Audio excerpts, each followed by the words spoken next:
Hi, welcome. I'm going to show you the dominant 7 chord and how to play it, how you should study it so that you can play jazz tunes with it. But before I start, make sure that you look below the video and download the PDF attachment that you see there so that you can follow along with the lesson. This is the fingering for the dominant 7th chord. Now this chord is C dominant 7, but we're just going to call it C7. When you see it on a lead sheet, it's simply the letter C, capital C, and the number 7. So that's how I will refer to it from now on. This chord is C dominant 7. I want you to notice that my first finger, second finger, and third finger are on the same fret on every other string. The 6th string, the 4th string, and the 2nd string. And then I will use my little finger, one fret higher, on the 3rd string, and this is the dominant 7th chord with its root on the 6th string. Here's the chord form that I'd like you to use for the dominant 7 when the root is on the 5th string. Put your 3rd finger on the 5th string, 2nd finger on the 4th string, and 4th finger on the 3rd string. It makes a little triangle shape. And then put your 1st finger on the 2nd string, and here's the fingering of the dominant 7 chord on the 5th string. So the first thing you should do is, without thinking much, just go back and forth between these two chords. For many of us, this takes a little bit of doing because there's a lot of finger motion.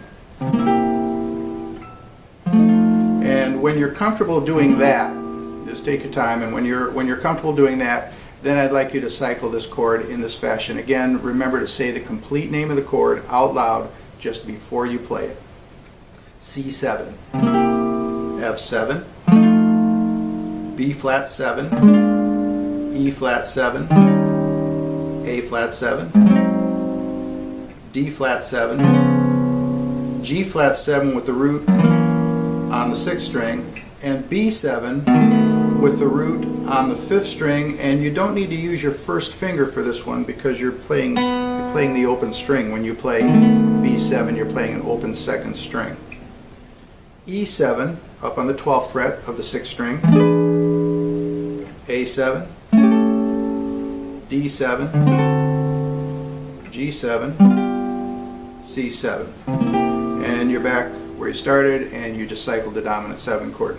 I need you to do this same thing in one additional way. We've got a little different pathway through the guitar neck, starting on the 5th string, and the root of the chord is on the 15th fret. So, but you'll notice my 1st finger is not on the 15th fret; it's on the 13th. So this is C7 with the root on the 5th string. Then, with the root on the 6th string, F7, B flat 7, E flat 7, A flat 7, D flat 7, G flat 7, B7, E7, A7, D7, G7, C7. Little picking note very quickly. For this chord, and actually most of the beginning chords that I'm going to be describing to you, strum and come to rest on the 1st string with your pick. Like that.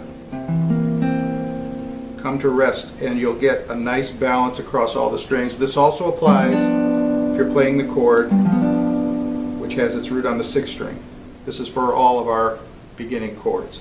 And you'll get a nice balance across the strings. You won't miss the high notes. Sometimes the high notes don't come out, or the low notes are too loud.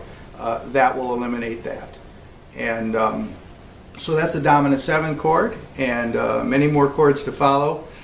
Please subscribe to the channel if you haven't already done so, to make sure that you can keep up with all these chords. Okay, thanks.